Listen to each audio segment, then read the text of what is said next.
Oh, that was just a regular wall. From down here, it looked like a force field. Hello, everyone. And welcome back to Subnautica. So, last episode ended on a bit of an emotional note.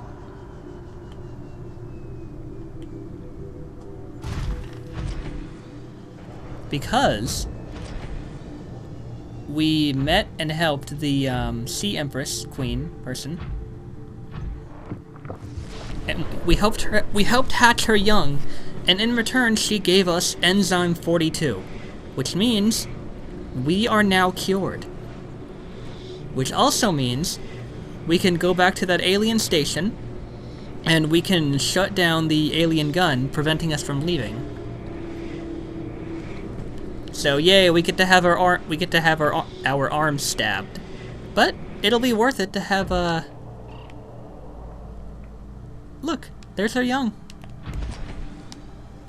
Where the hell am I? Hi there.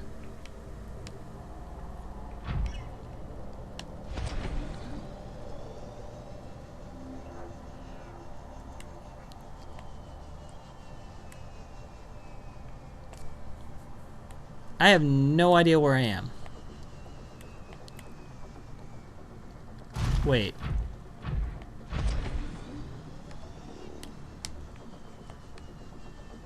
Am I where I think I am?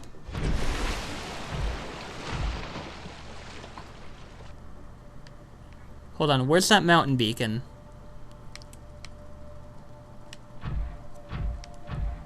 We're back in the mountain area.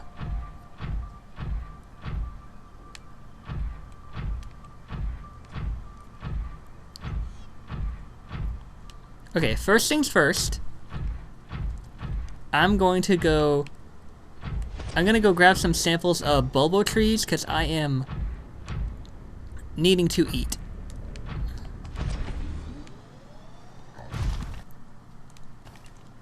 I'm also gonna save.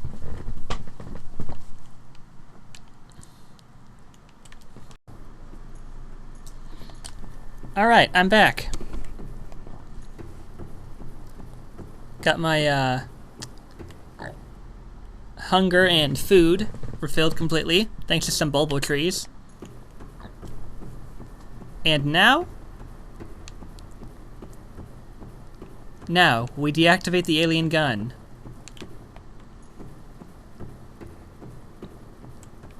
It did say infected users cannot deactivate the gun.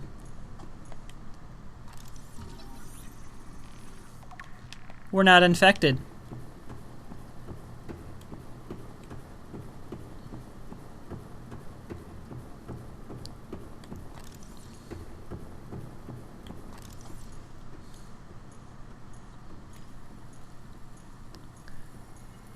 You've destroyed a ton. You've had your fun. But now your job is done, so goodbye, alien gun.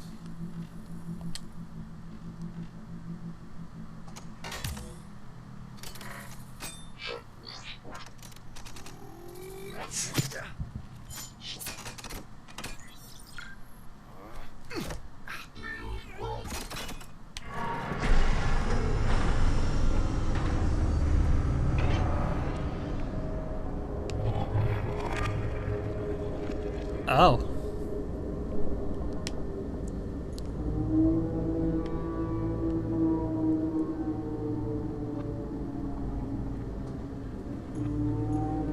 Oh, that's eerie. Oh, that's eerie.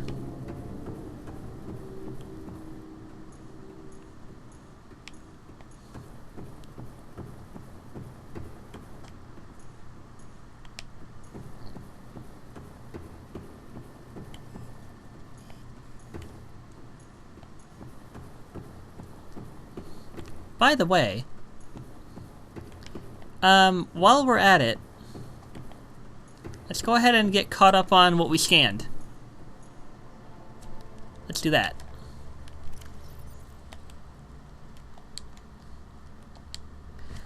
The Emperor specimen's eggs are attached to some form of incubator. In a normal life cycle, it seems likely that sea emperors would have buried their eggs in shallower waters, where different organic materials in the soil would have triggered a hatching response. The incubator suggests that the aliens had resorted to developing artificial hatching enzymes which would simulate the egg's natural hatching environments, but were unable to discover the formula. With extensive information on the sea emperors themselves, it may still be possible to fabricate an artificial hatching enzyme using indigenous ingredients. However, the only surviving source of that information may be the sea emperor herself. So yeah, everything we did to help her was what we needed to do, of course.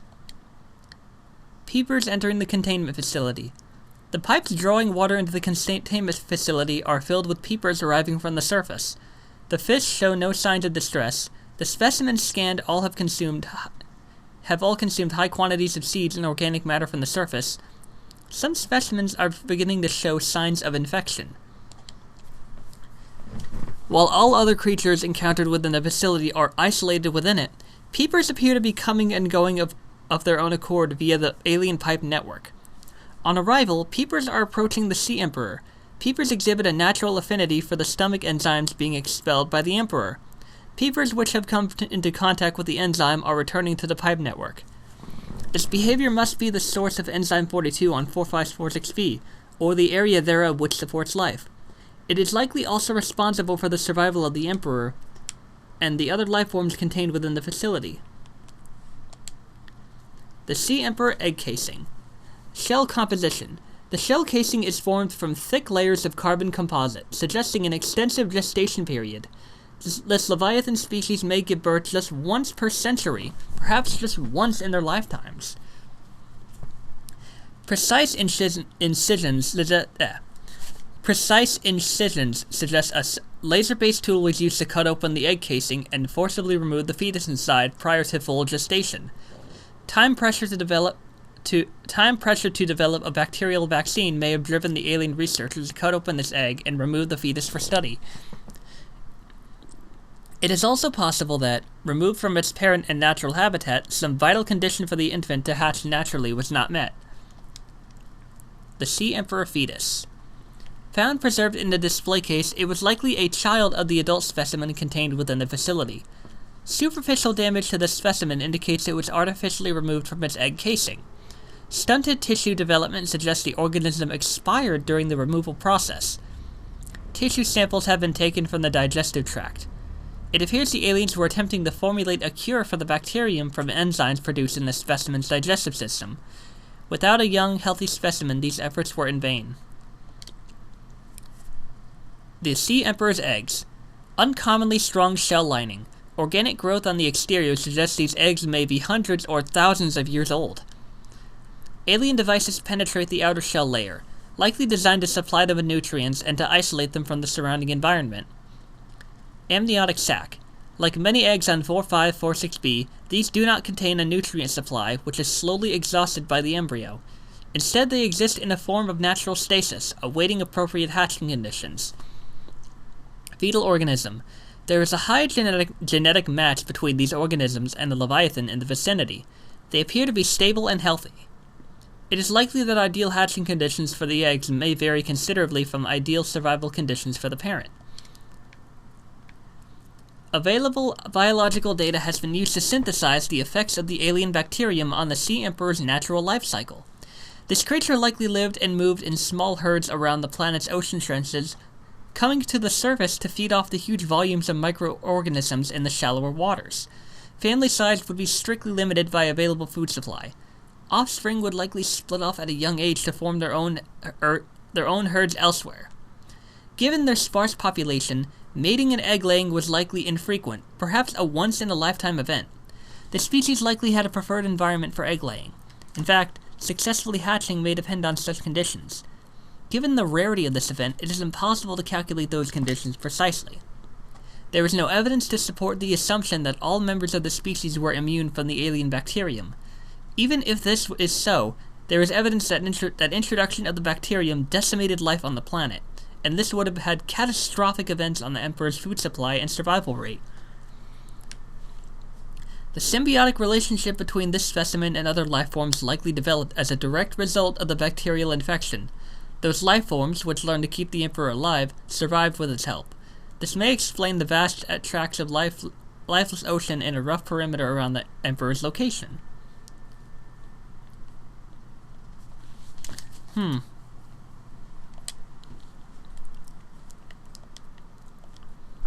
Alien building block. This rock-like object features organic as well as mechanical parts, and there is some genetic and technological crossover with the... Hang on.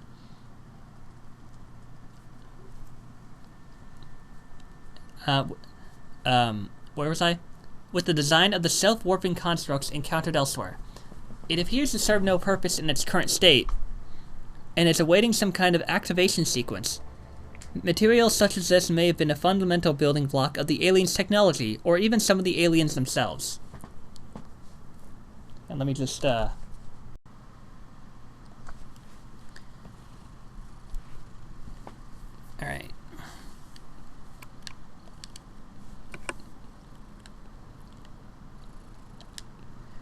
This carving is hundreds of thousands of years old and made from an unrecognized natural fiber, grown on an unknown planet. It bears striking resemblance to the old Earth yin-yang symbol. Two competing theories may explain the similarity. Aliens visited Earth prior to the 4th century BC and influenced the development of ancient Chinese philosophy. The concept of yin and yang is universal. Since yin and yang describe the fundamental interdependency of seemingly opposite forces, it may be a necessary existential understanding, in some form, in all sufficiently developed civilizations. The tapering of two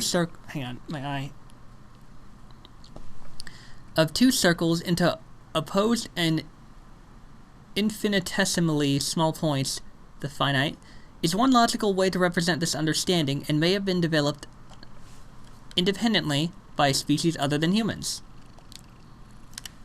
Alien statue.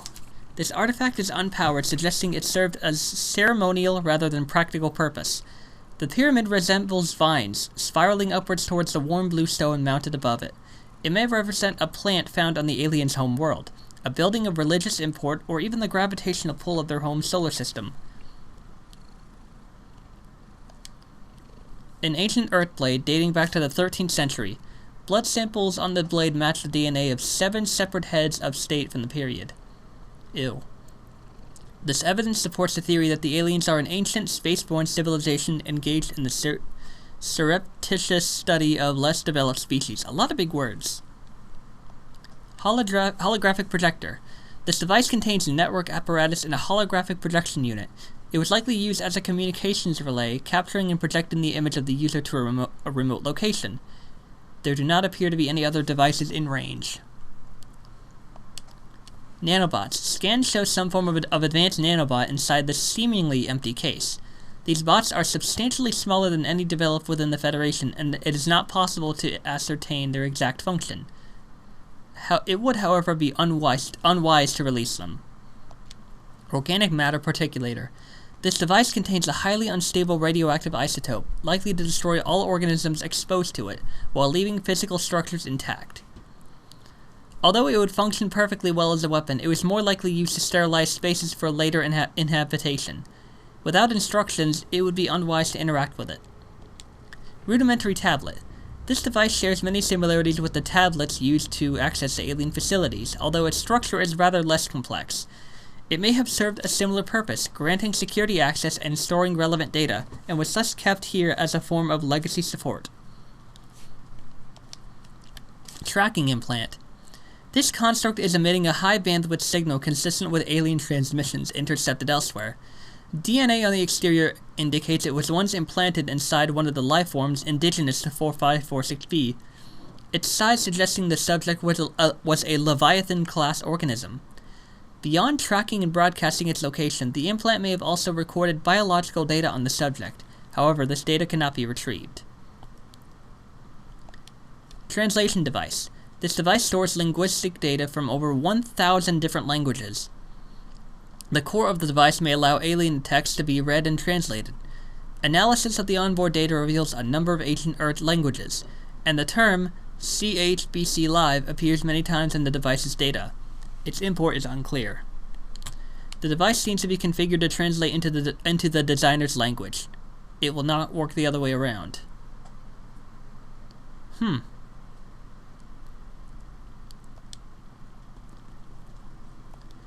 Aquarium arch.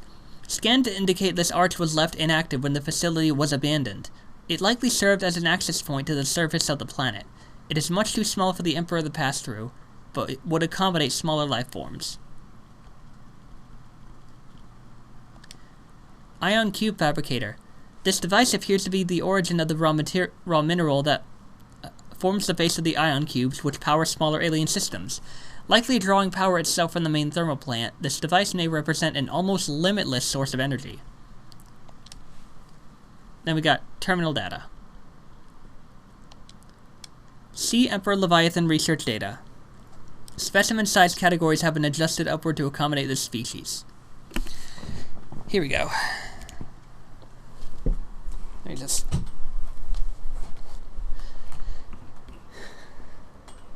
Feeding and digestion. Alien research data indicates that despite its size, this species feeds entirely on microorganisms it filters from the water, which themselves depend on a complicated ecosystem of plant and animal life. Reproduction. Large ovary-like organs are carried in the creature's middle section, suggesting that, like other species on this planet, it produces eggs. However, internal scar tissue indicates probable infertility. Enzyme 42. The Emperor manufactures Enzyme 42 within its stomach cavity to break down its food, and will occasionally expel it into the surrounding waters.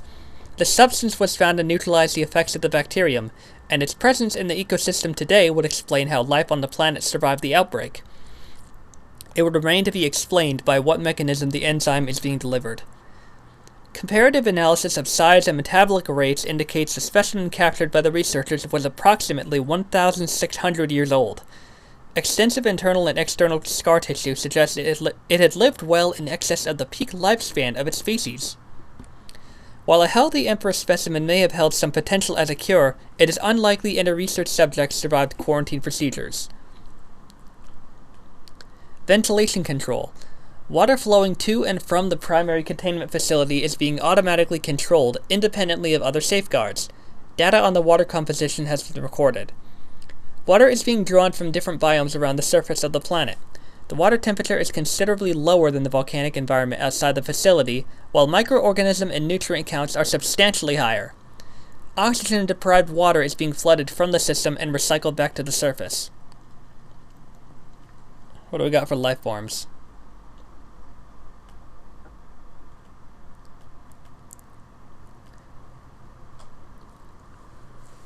The Sea Emperor Juvenile.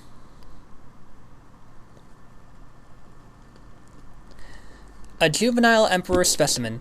It is producing a highly potent form of Enzyme 42, which would be capable of fully curing individuals of the alien bacterium. Hi.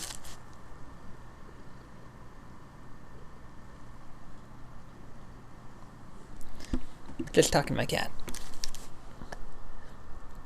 The species hatches relatively fully formed and independent, perhaps reflecting the fact they must fend for themselves when they are first born away from their parents. The specimen is healthy and exhibiting signs of a positive attitude to life. Damn right.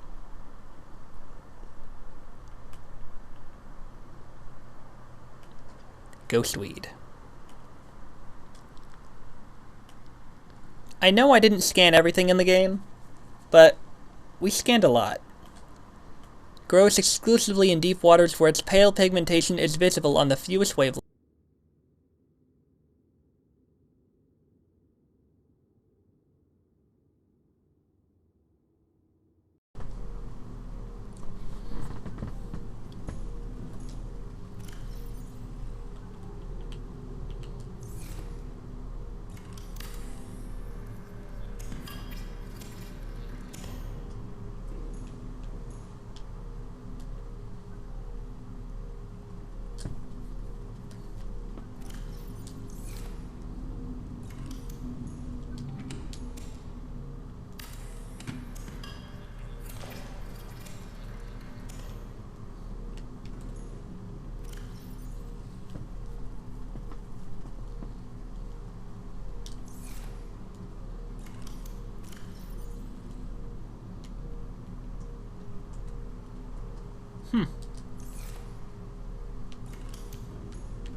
What do we got in here?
Just need 3 more.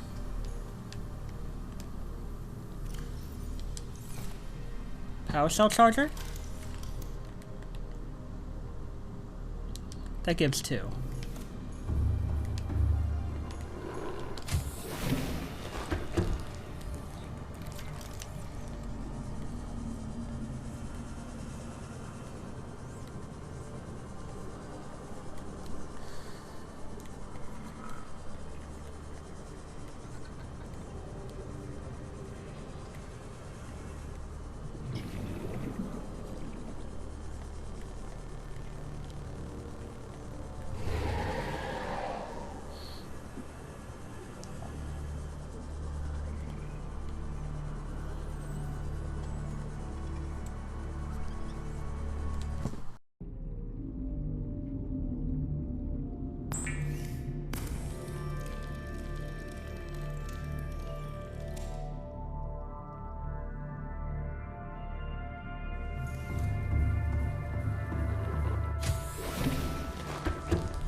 apologies for the silence. There's quite a bit going on.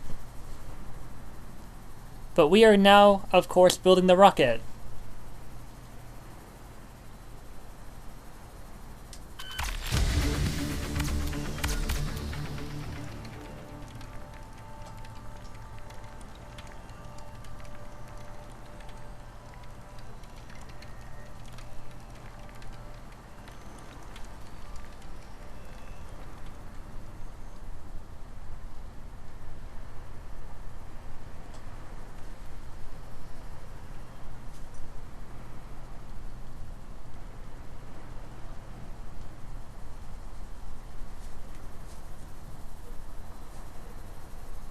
Oh, ion power cell.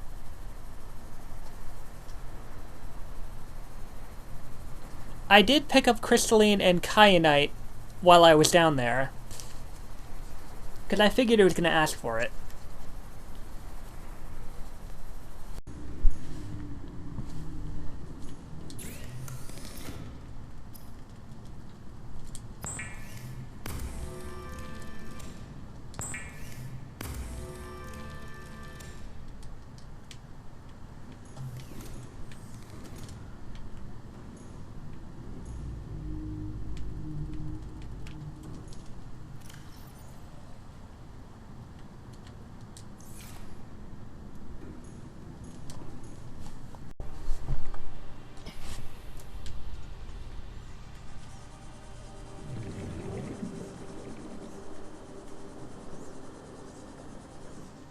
Something ain't right here.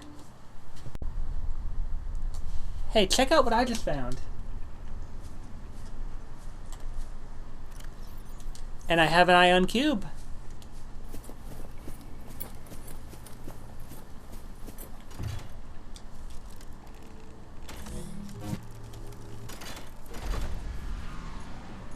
Haha. Where does this one take me?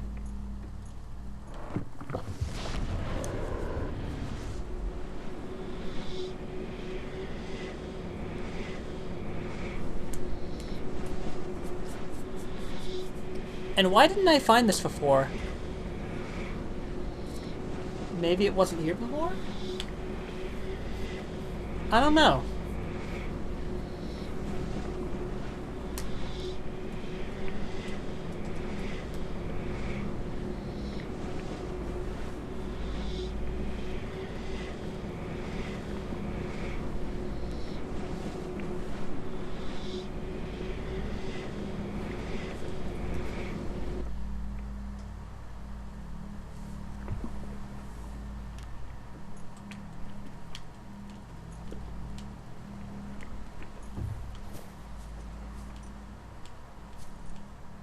What the fuck?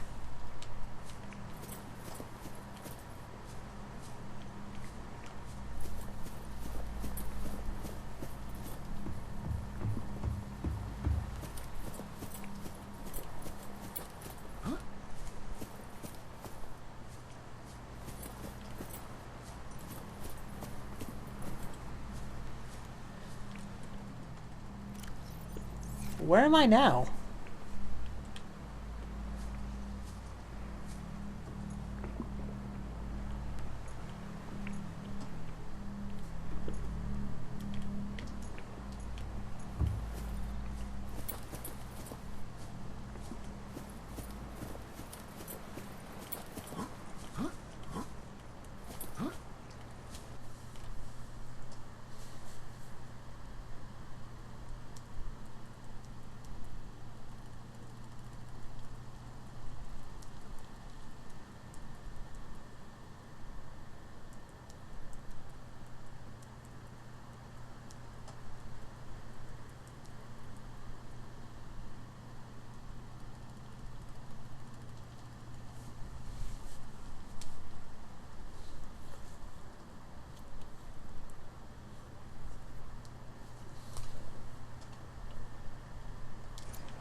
Hold up.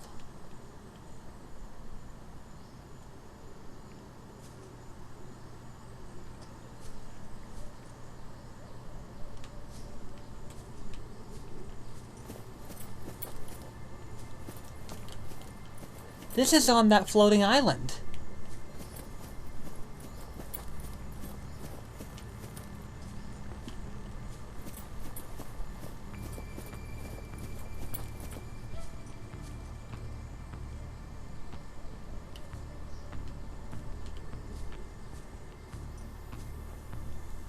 Oh, that's cool.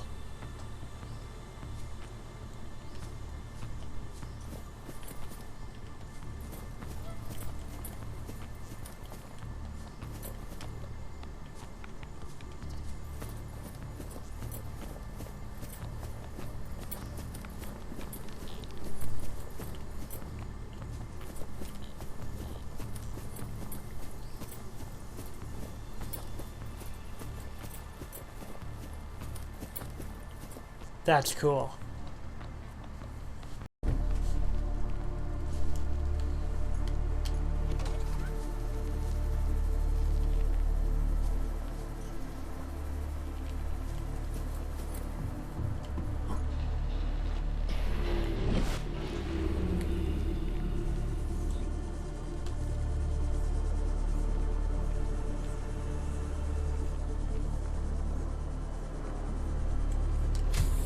Welcome aboard, Captain.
Wonder what the final piece will need.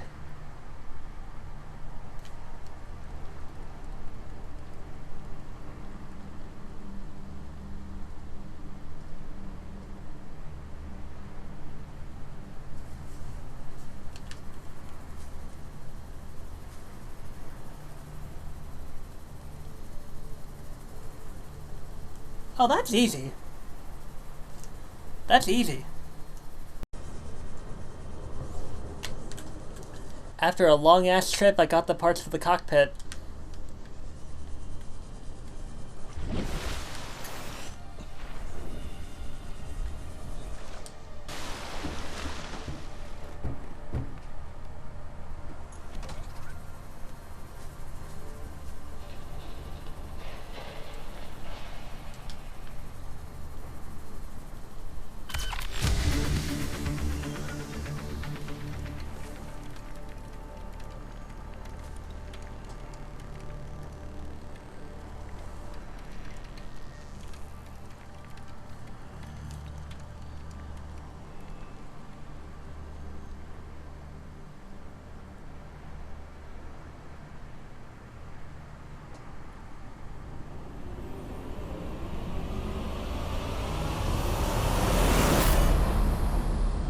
Neptune 1 rocket online.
Well, guys, this is it.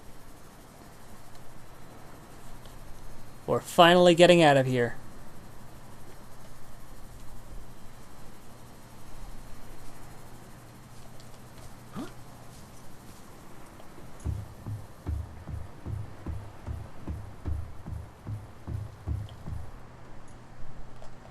Shit.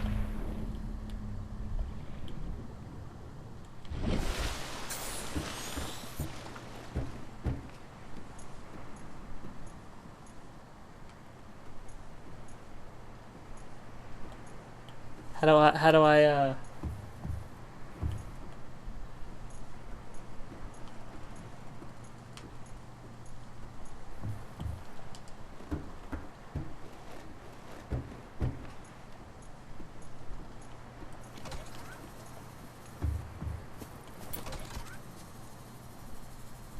Seek fluid intake. how the fuck do I launch it?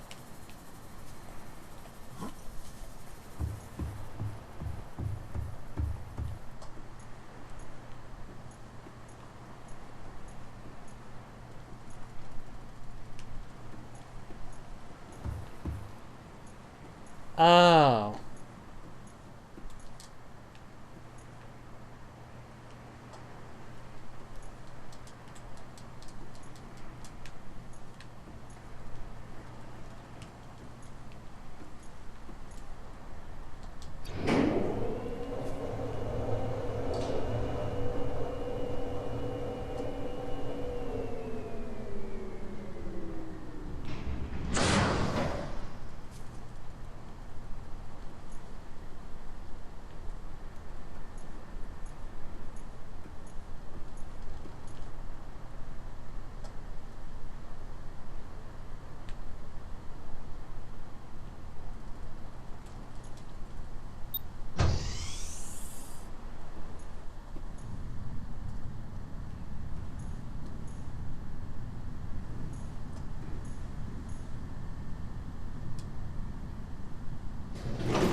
Communications systems array active.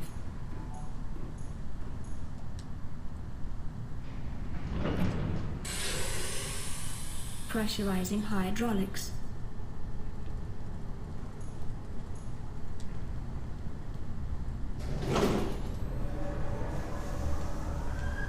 Auxiliary power unit online.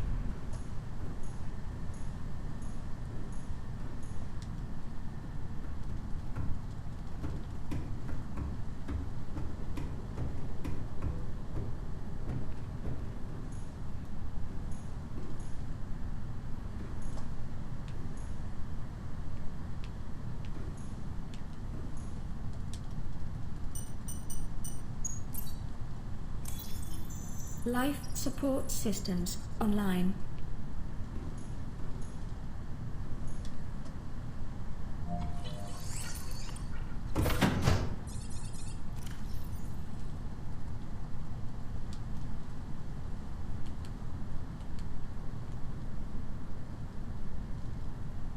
Actually, I got a better one.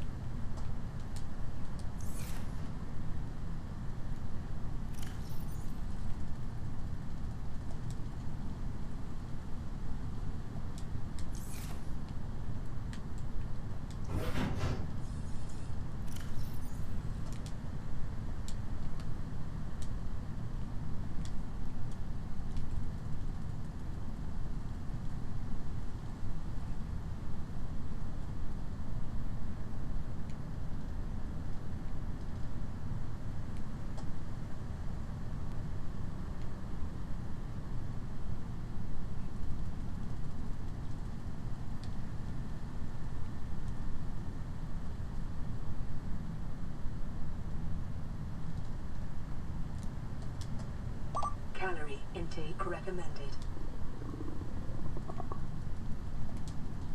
Seek fluid intake immediately.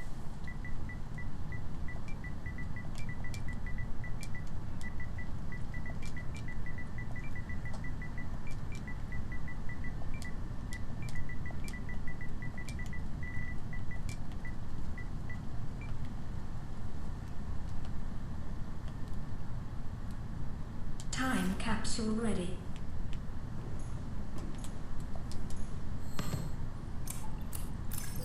Primary computer systems active.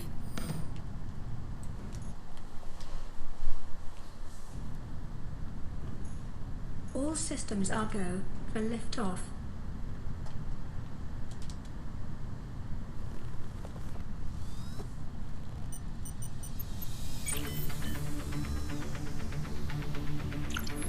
Ready to launch on your command, Captain. Launch in 10, 9, 8, 7, 6, 5, 4, 3, 2, 1. And we're out of here. Time capsule jettisoned.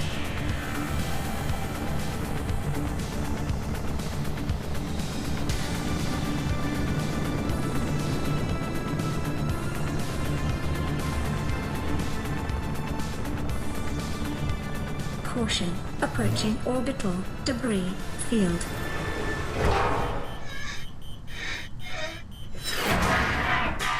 Uh-oh. Orbital debris field clear. Performing gravity turn maneuver.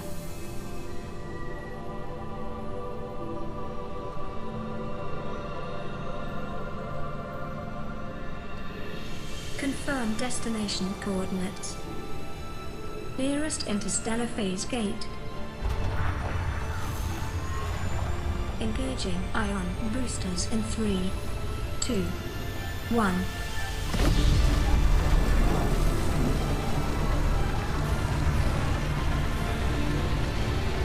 Holy shit.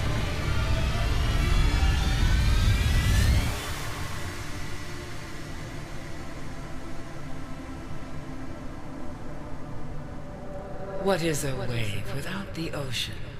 A beginning without an end. They are different, but they go together. Now you go among the stars, and I fall among the sand. We are different, but we go together.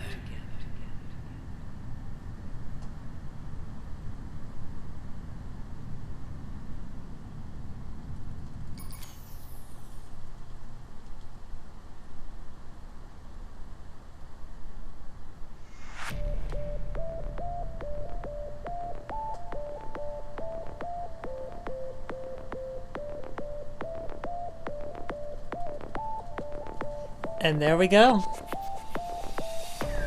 We've beaten the game, folks. As buggy as that was honestly a real thrill.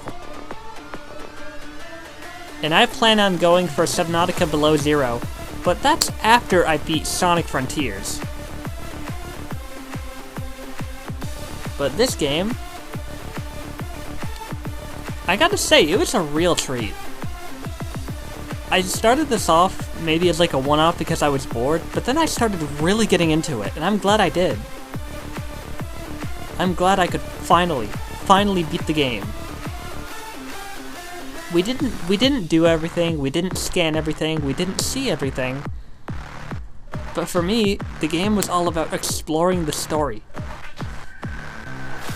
And man, was there a real story to look into.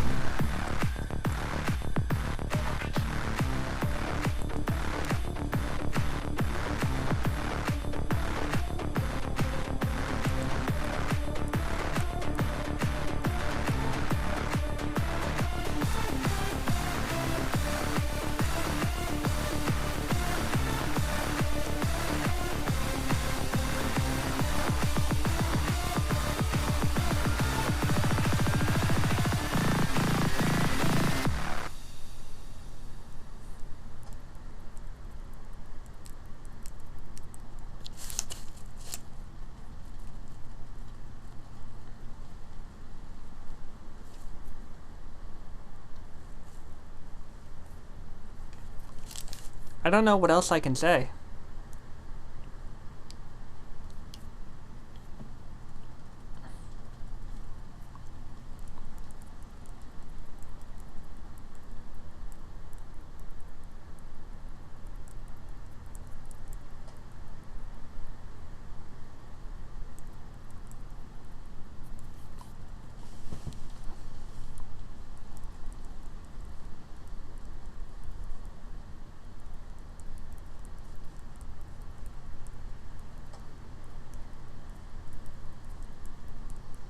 Welcome home to Alterra. Permission to land will be granted once you have settled your outstanding balance of 1 trillion credits. Damn.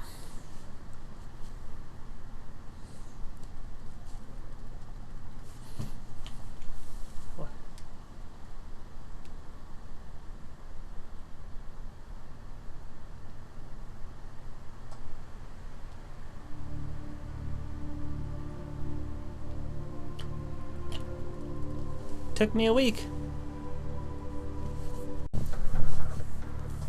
So, this has been Subnautica, folks. Next time, we are going to be diving into Subnautica Below Zero after Sonic Frontiers. If you like this video, hit that like button. If you want more content in the future, subscribe to my channel and hit that bell, and I'll see you all next time. Plant life in this area is growing outside its normal conditions. Other life forms fertilizing and pruning the vegetation may be offsetting this environmental deficit.